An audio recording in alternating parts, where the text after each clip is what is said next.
Hello everyone. Welcome to our channel. I am so happy you decided to learn with us today. Remember, every small step you take makes a big difference in your future. You can do it. Today, we will learn how to talk to the airport staff during check-in. Let's start.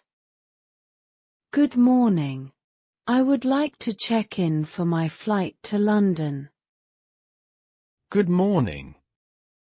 Certainly. May I have your passport and ticket, please? Here you go. I have 2 bags to check. Please place them on the scale. Oh, this bag seems a bit heavy. Is there an extra fee for heavy bags? Yes, there is an excess baggage fee if it is over 23 kilograms. I understand. I will try to rearrange my items to reduce the weight.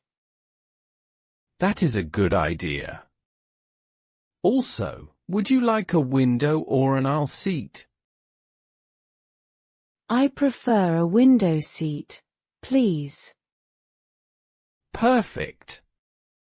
Here is your boarding pass. Your gate number is B12. Thank you for your reply. You are welcome. We hope you enjoyed this lesson and learned something new. If you like our videos, please subscribe to the channel and join our family. Don't forget to activate the notification bell to get our daily lessons. Keep practicing and stay positive. See you in the next video.